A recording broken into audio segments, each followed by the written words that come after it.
Everybody has put the focus on AI, but you must remember that AI is not coming alone. AI is only the tip of the iceberg. AI comes with data. AI comes with API and integrations. Why? Because if your data are not good enough or are good quality, the results of your AI thing will be shitty.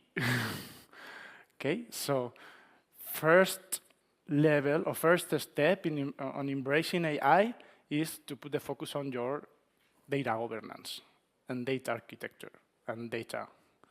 Okay, then data are spread across all the digital universe of your organization. So you have to get them and integrate them from different sources. So integrations plays a key role here, and APIs are a good fit for integrations, right? So next step is to be able to get those data. So you have to put focus on your integrations architecture, your API governance, your API architecture, and blah, blah, blah. And then you will be ready to embrace really AI. From the technical point of view, because you have to get in mind that embracing AI involves a change of mindset. It's a cultural revolution. So I think, at least from my experience, that most of the digital transformation projects fails because they are built from technology to people. They should be built from people to technology. Technology is only a tool for trying to make our life easier, and more happy, which is something that sometimes can be tricky. But at the end of the day, technology is a tool that we humans have designed or have invented to make our life easier, right? So people always in the center. So let's go. Well, I'm going to talk a bit which are the traditional challenges in API-based integrations, just to give a little overview of what we are talking about and how agentic AI can help on this. Then we will see which is the simplest architecture. I'm going to be quite simple at this. I don't want to go much in detail, but just to fix the concepts we will just during the discussion, which is the architecture of an agentic AI or an AI agent, and then we extend that architecture to cognitive networks. Okay, then if you follow that line, you can obviously distinguish two types of AI agents. Ones that are general purpose one, which are horizontal AI agents, and then that are customized and fully specialized for one or two contexts, which are vertical AI agents.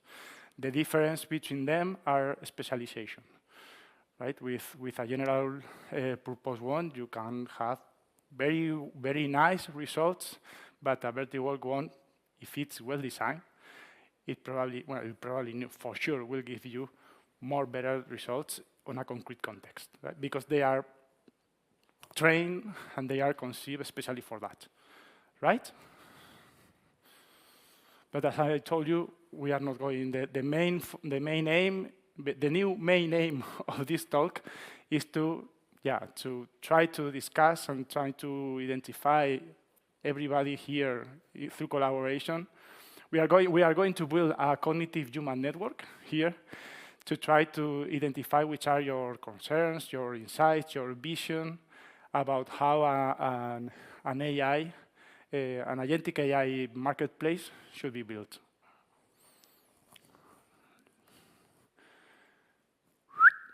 Come on. Okay. Well, I'm not going to talk about this, which are the traditional, well, I think that I can't suppose that everybody knows what an API is. An API is a contract between two parties stating the operations, the data you need to perform those operations, the data you can expect as a result, and how you're going to handle errors. So what this makes is allows you to characterize a system so that you can interconnect systems between each other to build another system, which probably could be more innovative, more complex, or because you can orchestrate or you can aggregate different services and blah, blah, blah, blah, blah, blah, blah, blah, blah. I guess you are familiar with all of that, right? Of course, if you want to interrupt me and ask something, do it. You know, I prefer this session to be interactive than you sleeping. So which are the challenges? Given this definition of an API, which are the challenges we face? Because, of course, different systems will have different requirements. We'll have different behaviors. We'll have different, they are different. Okay, so which are the main challenges we are going to face? First, complexity. Systems are complex by themselves. We have to deal with that. Broken integrations. Everything works in theory, but in practice, even the most simple system could be really a nightmare. So take a note on that. And processes can be inefficient. It's not an integration. Unfortunately, is never plug and play. At least from my experience. So some examples, more concrete examples about which are the problems of these challenges is what happens with data. Data formats between different systems will differ for sure. How are we going to make that translation, that adaptation? It's an important part of any integration, how to translate data. Then what happens with rate limiting? Different systems are able to perform what they do, but at a different rate. So if I have to connect to systems that are, one is very fast, the other one is much more slow, how I can deal with this? Of course, the first answer is with a policy, a traffic policy, trying to balance the different throughput of the systems. But working with policies can be tricky sometimes, well, not sometimes, always. And then what happens with error handling? Okay, different systems will manage errors from a different perspective, in a different approach, so you have to deal with that. You have your system, your integration, have to deal or have to also make that translation from an error handling way of doing and the other one. So, you know, an integration, I like to see integrations like the balance of your life. It's you in your everyday life, you are integration yourself with the environment. And this means interacting with a lot of people in a different context. This is pretty much the same. You know, if you are talking with another people that talks very much and you are so shy, hey, wait, this is the same. APIs are live, you know. I think, in fact, I think that if everybody would be able to publish their own API, which is the things, how I see the world, which is what you can expect from me. You know, problems with partners and divorces won't exist because you know what you can expect from me, you know what you can expect from the other guy, right? So this is, the integrations are live. well, these are the challenges, and now we come to an AI agent. What is an AI agent? An AI agent is an AI thing with three main key characteristics. First is that they are autonomous. You start the agent, and they do everything on their own. There is no human in the loop. Well, there is no human in the loop, you know. But the truth is that an AI agent is autonomous. Then they are also goal-oriented, which means that the AI agent is there to perform any concrete task or a reduced set of concrete tasks. They are there for doing something, right?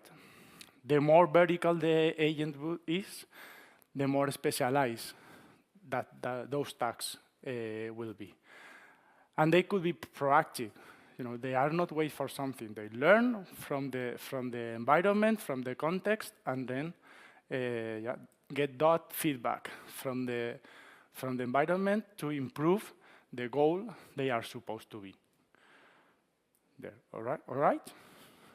Okay, so the simple architecture of an AI agent, it's like that. Here, yeah.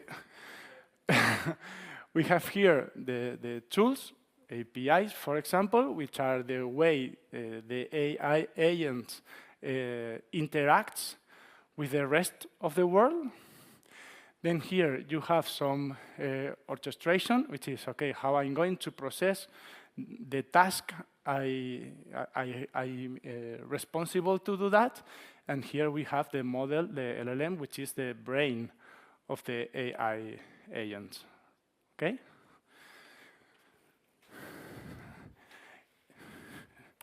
If we take this a step further and connect a lot of agents between them, we have a cognitive network.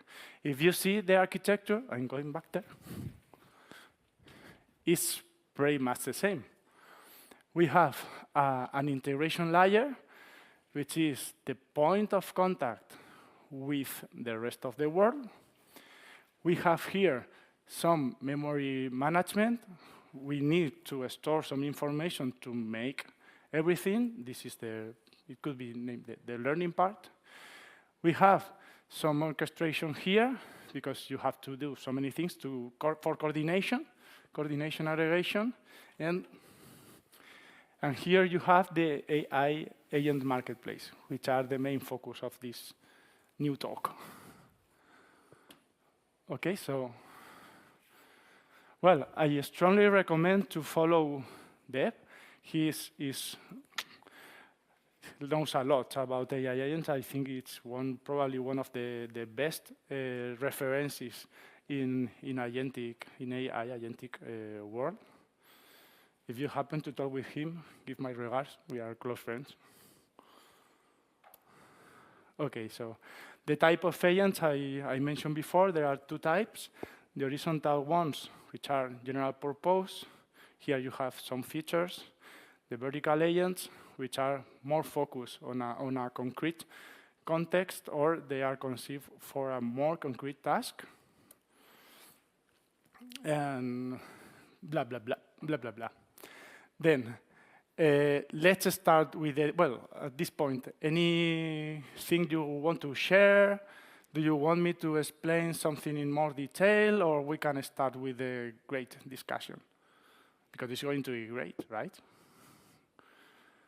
Any question? Come on. Come on, come on.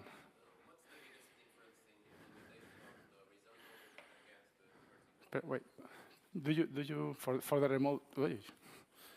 So what is the biggest difference between the implementation of the vertical agent and the horizontal agent? The main difference is the training. The architecture is pretty much the same, but the data you are using to make the agent work is different. You know, it's the scope of the agent. The difference is in the scope, not in the architecture by itself.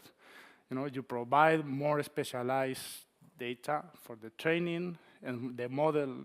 Not all the models are useful for all the contexts. There are some models that are better for some from some applications. So that's the difference. Can you give us an example of a horizontal agent versus a vertical agent? ChatGPT, it's a horizontal one, and any other, Bloomerang Chat, for example, it's more specialized in financial services, for example. I think that two examples shows very clearly which are the difference. ChatGPT or Gemini or whatever, I don't want to. They are not sponsoring me, so.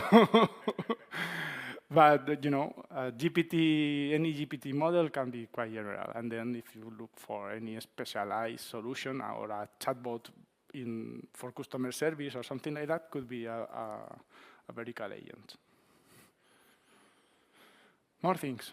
Yeah, can I ask then, so with the vertical agents, so where does small language models come in? Is that what will power a vertical agent? Or you've got a large language model plus a lot of context data to make a vertical agent? Well, as you know, I don't like receipts. I think that you have to analyze every situation in detail. From my point of view, I think that you don't need an LLM to build a vertical agent, and SML could be also great for that. The difference is in the scope and the level of specialization. So if you train very deeply a model to do two things, that's a vertical. If you use a model for, to answer queries about the world, it depends, It's a matter of concept. Great, thanks. More questions? Oh yeah, great.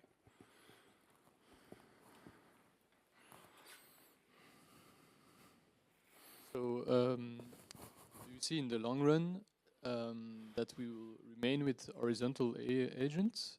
Because if you take vertical ones, you will get better answers depending if it's really specific, right? So I would maybe see on the long run that you have a lot of vertical AI agents, and then you have kind of you basically give your input and it gets distributed to whatever agent is specialized. Yeah, I think it depends. If it's the same, if you have a federation gateways, you have a front end that makes a general purpose. Sorry, I hate the lights. You have a general purpose gateway at the front end that is make dispatching or orchestration aggregation, and then you have very specialized gateways or different vendors that are doing other things. This is pretty much the same. General purpose can be a dispatcher, and then forward you to other vertical agents. The difference is that in the integration scene is that you can, if you want to really integrate very well two systems, you have to train vertical agents to those challenges, to manage the challenges we hope. To manage the challenges we saw better, why? Because they are especially conceived for that. General ones can do the same. Well, if the systems are simple, probably yes. But it depends. I told you the technology is pretty much the same. The difference is the scope of the agents. But then you're getting into. So then that starts. Then it comes back to some of the API complexity about you've got a lot of agents, each with their own data model attached to solve specific areas or specific scopes. Can you talk through how do you manage? So then, and then you've got your, what were you calling it? Federated gateway to be able to manage all that. But then we're going to need governance tools that expose all of those and talk about when they were last trained on data and when it needs to be updated. Yeah, here is where standardization comes into the scene. Now I think that now we are on a transition stage on a standard.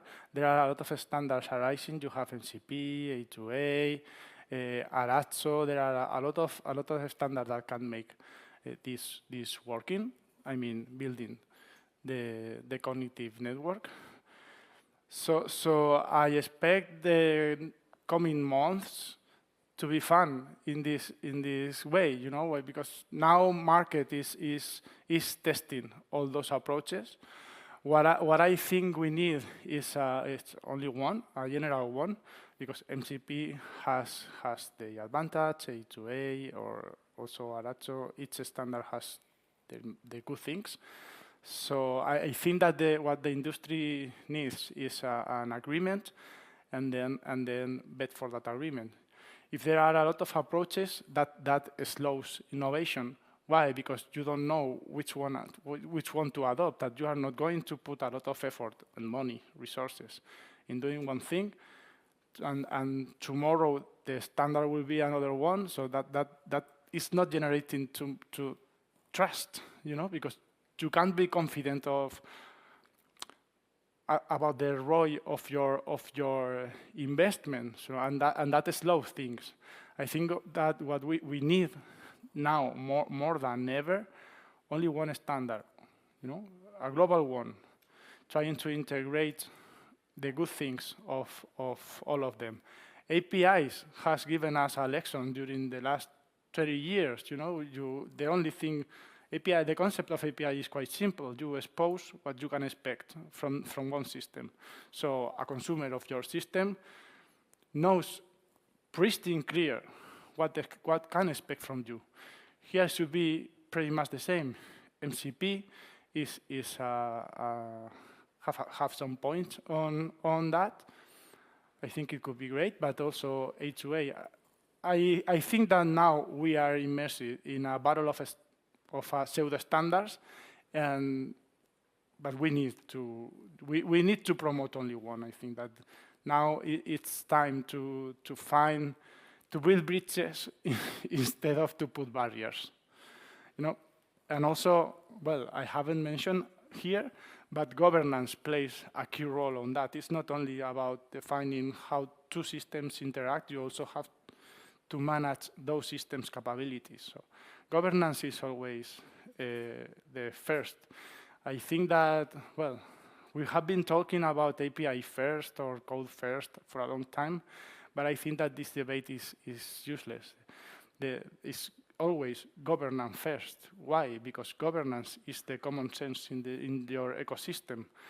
So it's API first good? Okay, yes, of course, I'm API first guy, right? But it depends. If your development team is so mature, you can start building the code, because they will have the APIs coded in their brain, you know.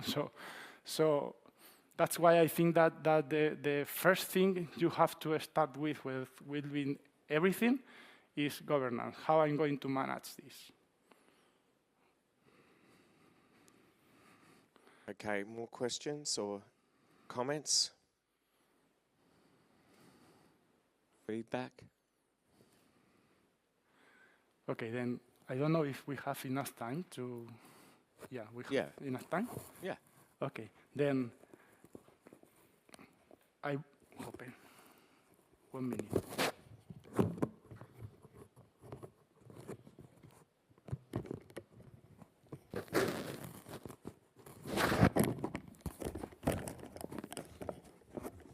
Better that way. No, don't worry. It's okay like that. Okay, can you hear me well? Yeah. Okay, then let's start with the discussion. First, what is an AI marketplace for you?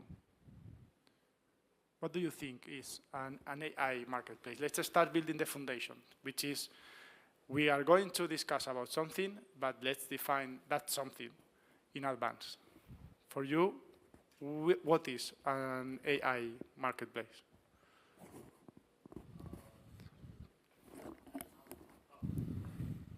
To me, when I think of an AI marketplace, I think of something similar to like AWS Bedrock, where you can have access to a good amount of LLM models in one place without having to go to like a different website to sign up and do all of that stuff. That's kind of like my initial thought. Oh, thank you. Like a catalog. Okay, thank you very much. Yeah. Much better, thank you. Oh, that's much better. Yeah. Okay. Okay. Yeah. Yeah, that could be. For me, an AI marketplace is a place where AI agents are there to be consumed. The similar that an API marketplace, it's a place, it's a marketplace where APIs are there to be consumed. So that's why that takes me that's why the best API is the API that is consumed.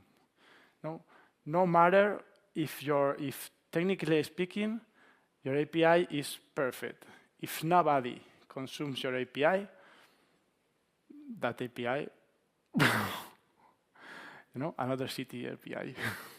Okay, so for me, agents marketplace is the same.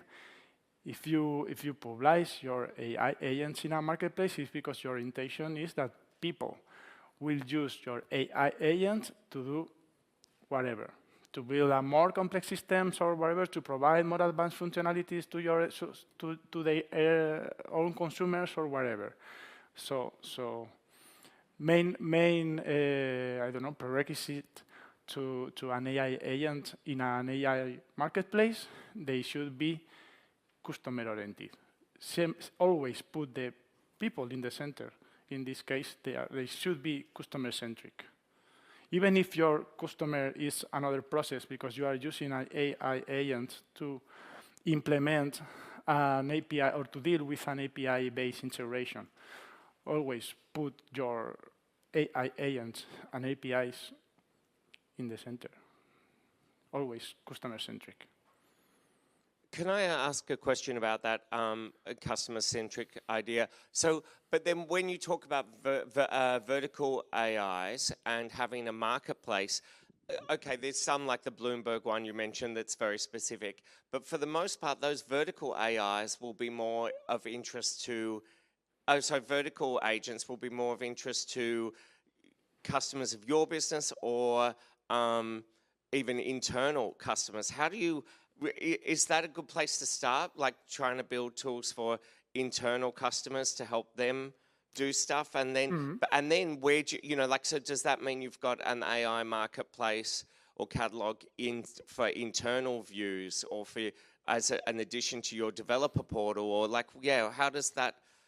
I think that we must learn from APIs. When you are creating an API, APIs are there to be consumed. That's something that you have to be in mind. AI agents also, right? So if you are designing an internal APIs because you want to integrate your ERP with your CRM, two processes, and you have to design an API to integrate them so that they are users. Okay, they are machines, processes. I don't know if they are users or not. So the developers go directly straight to coding and blah, blah, blah, integrating. That's a mistake, because you don't know when your APIs can be open to the rest of the world. So you have to design APIs and AI agents with the consumption in mind, which are how those APIs are going to be used, how they are going to be consumed. That's the key success factor for anything that is going to be consumed. Imagine that an API would be a chair, right? So, and I give you a super comfortable chair with 3 legs. If you sit down, what will happen? Right? So it's technically speaking, it's the best chair in the world, but it's useless. Here is pretty much the same, right? So if you have to design something for consumption, you have to put consumers on the center and then start building from that. It doesn't matter if it's internal or external. At the end are consumption.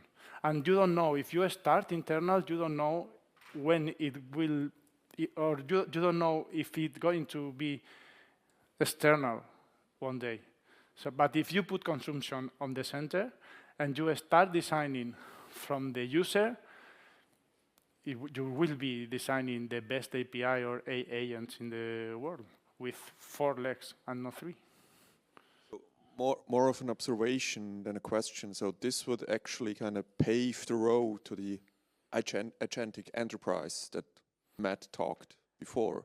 I mean, yeah, I think we are at different levels, right? So agentic enterprise is at the end of the stack, right? So you have, yeah, yeah, That's the vision. yeah, that's the vision, right? I think that, well, agentic enterprise for me doesn't mean to give humans out of the enterprise. You know, I don't believe in that.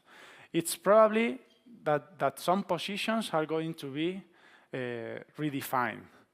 I think that we need to use AI as an assistant, right? Because AI, artificial intelligence is artificial, but it's not intelligence. You know, the results is, I prefer to use the term augmented knowledge. You know why? Because the intelligence in artificial comes from the fact that something is able to process a vast amount of data much better than a human. You know, but much better because it has more resources, more computing power. Let's say it like that, right? But it's not intelligence about that. For me, intelligence is what Darwin said. You know, is the ability to adapt to the concept and then stay here and not, you know, that's intelligence for me. And I think that AI is not able to do that. Even superintelligence is not able to do that because they are built from maths. For me, AI is math, is an algorithm, you know, a very long formula, but it's a formula, and that's all.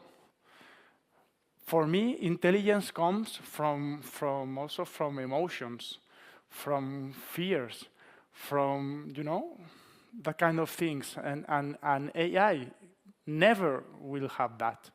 They can, you know, they can have something similar, but it won't be emotions. It will be pseudo emotions. Why? Because if you process a lot of data, you can predict what is going to be the behavior or the reaction to one situation. But we humans are unpredictable.